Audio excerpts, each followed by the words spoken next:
So hi there everybody and welcome back to my channel. You have tuned in to my little mini series to make Ollie the Autumn Owl. I've broken this series down into 3. You are now watching part 3. I have put the links to the other 2 parts down in that description box below. So in part 3, we're going to be assembling our owl. So you're going to need your body, you're going to need your 2 wings, 2 eyes. I'm also using some strands from each colour of my body. You can use whatever colours that you like to make these little tufty ears. I have some of this mustardy yellow to add a beak. You need your scissors. Now my darning needle that I'm using today is a metal darning needle. I still have quite a large eye there so that my yarn will go through, but the metal needles are slightly more pointy, so they will pass through that filling inside a little easier than the normal darning needle that I use. But anyway, let's put him together. You may also find it useful to have some pins. I like to pin my pieces in place first. It's not essential if you just want to hold them in place. It's up to you, but I do find it a lot more helpful to have some pins. So I'm using my original owl as a guide. To start with, I have pinned my eyes in place. On my one, I've come down 2 rows from the top and as central as I can possibly get them and close together. This way I know that I have some stitches here that I can use as a guide for my beak. So that's once I'm happy, we can start sewing. I tend to use both of my tails. I'll go one way with one tail and the other way with the other tail. So I'm just going to thread up my needle and show you what I do. So my needle is threaded and I'm just going to show you when I sew, I go through both of the loops at the tops of the stitches. So those V's going round, I tend to use both loops. A lot of people when they sew on use just the back loop only. I tend to go through both loops. Okay, but my yarn is already on the back, so I'm just going to catch a loop of one of the stitches underneath. So I'm catching that. I'm going up through both loops and I'm going to pull that yarn through. Okay, so I'm connected on the body, I'm connected on the eye. Moving to the next stitch along, you can see again, I'm going down through both loops. I'm not connecting to the body just yet. I do that on the way back up. I mean, if you have your own way of doing this, just carry on as you normally would. But I'm catching a loop on his body and then I'm coming up. I'm working under both of those loops of his eye and then I'm going to pull through. Okay, and you can see if I run my nail around just these 2 stitches, the eye is connected. Take this pin out. So I'm going down through both of those loops of the next stitch round. Take my yarn through.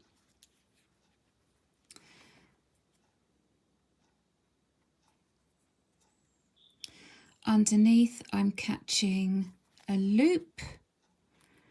Then I want to come up through both loops of this next stitch around. So you can see the technique that I'm using. To the next stitch, I'm going down through both of those loops, pulling that yarn down.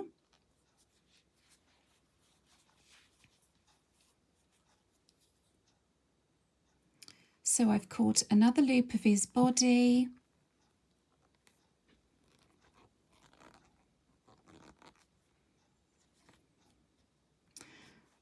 I've caught both loops of this stitch coming up.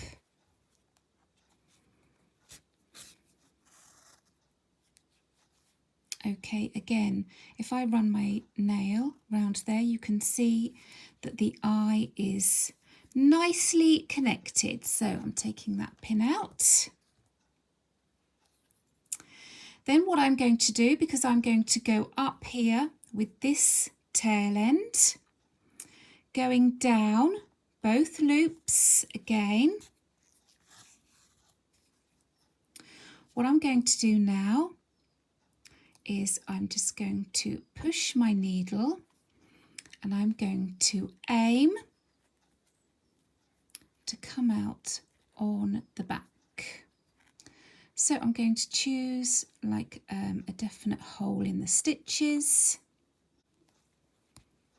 You might have to squodge his body down a little bit and then take that end through. Okay, and I'm just going to leave that there for the moment. What I'm now going to do is thread my needle, do the same, going around here until I've got to the top.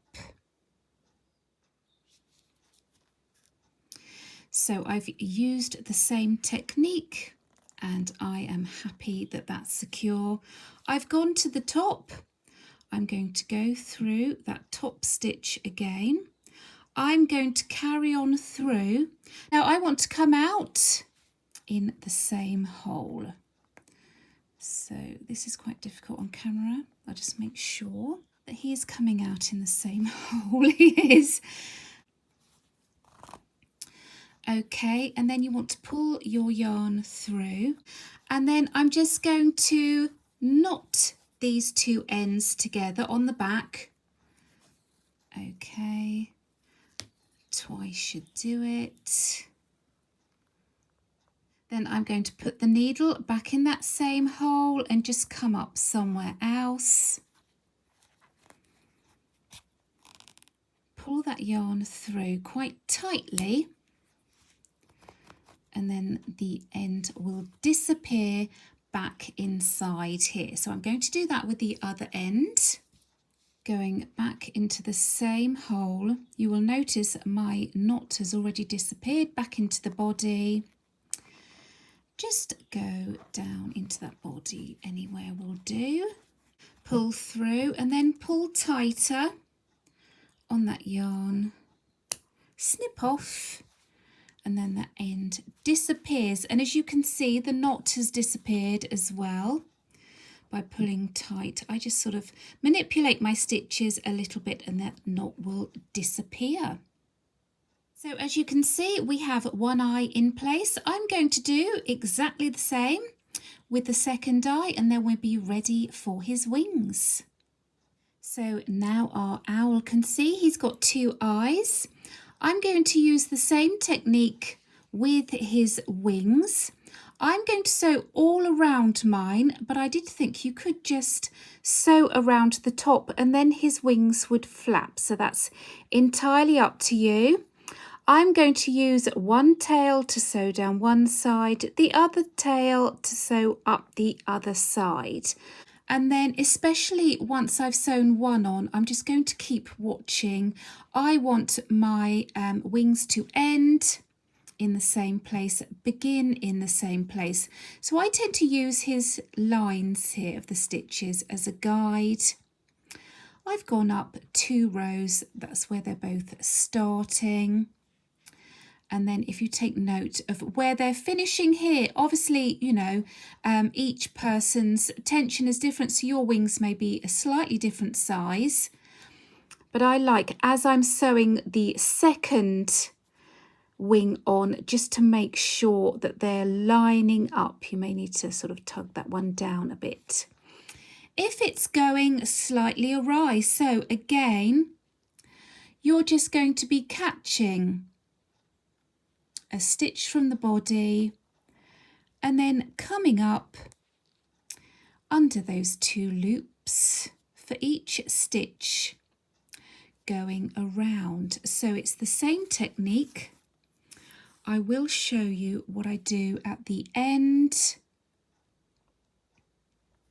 But you're just going to carry on. So it's coming up, going down using those 2 loops, catching a stitch, coming up, going down, catching a stitch, and then coming up.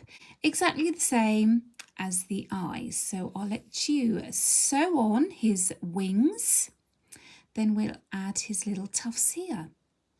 Just a note, the curve of the wing where we put in those 6 trebles when we were making the wing up, that is the top of the wing. Again, I've taken both ends. I've pushed my needle through to the back of his body, and then they've come through the same hole. Then I'm going to double knot,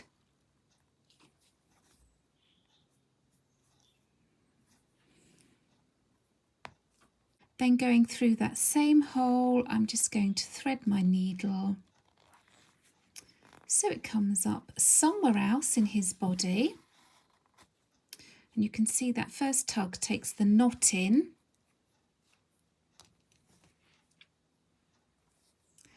Just pull nice and tight, and then the tail ends up inside. So do that with all of your tails.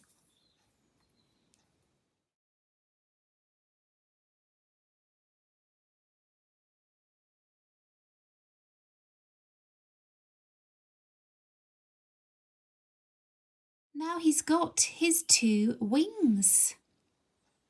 Now we're going to put his little tufty ears on. So we're going to be working in the end stitches. Okay, so in the corner, what we need to do is I've got my colours. Okay, I'm going to form a loop. Then what I'm going to do, if I show you in this corner, I'm going to push the hook that I used when I hooked him up through. I'm going to loop all of those threads on that hook, so this is a little bit fiddly, and then bring through the stitch. Okay, don't bring them through too much, just have a loop that you can get your fingers through.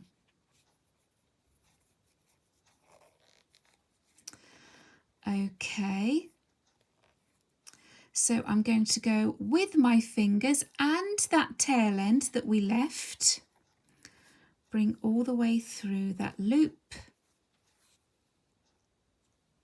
and then just pull.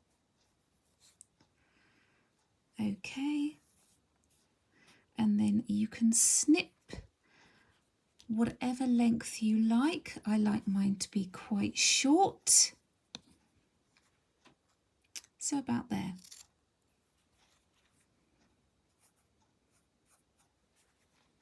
There you have a little ear. Doing the same on that very end stitch. This time I don't have the extra end. Just looping those yarn ends over the end of your hook.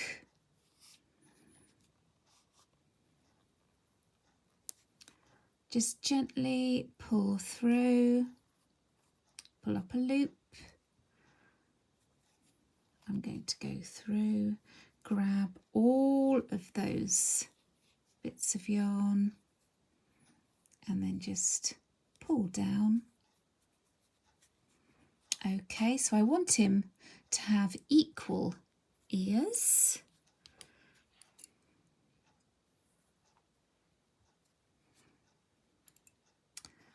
So it's about here, and then snip.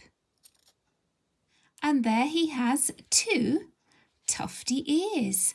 All we need to do now is put on his beak. So I'm using my original owl as a guide. I'm going to identify that I'm going to use this hole, and then the hole underneath. Okay, so I have threaded up my yellow. I'm going to go in from over here somewhere, and we'll lose that tail again when we've finished. I'm going to come up, okay, through that hole. I'm going to pull my yarn through. Don't bring this all the way through, leave a reasonable tail. And then I'm just going to go down to where I want my beak point to be. Then I'm going to come up in this hole here. Okay, and then pull, not too tightly. Okay, so we've gone down once. Then I'm going to go down in that bottom at the point. I'm going to come up halfway between my holes. Okay, so here's one, here's two. I'm coming up halfway.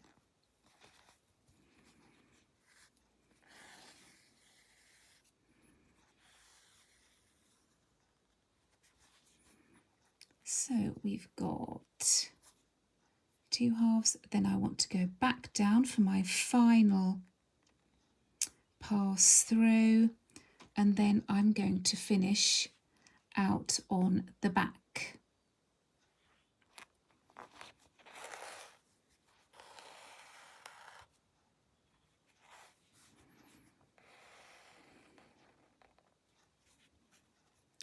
So don't pull too tightly, and there you have his little beak. So with this tail here, I'm going to take back through that same hole, come out again in the same hole as this yellow on the back. Just double check that you haven't pulled too tightly, otherwise his beak's going to go inside. Then, as I've shown you before, we're just going to knot off and then hide these ends within his body in the same way.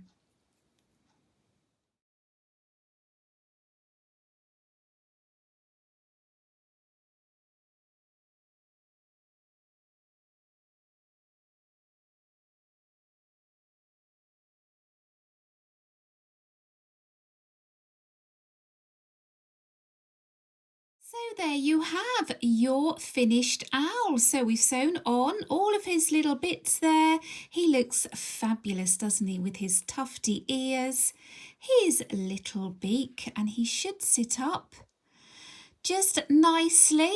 So if you made up a little Ollie the Owl, do feel free to send me some pictures of him, and do let me know how you got on in those comments down below. If you enjoyed this tutorial, then please do give me a thumbs up. Make sure that you're subscribed to my channel, and I will see you here again next time. Bye-bye. Ooh.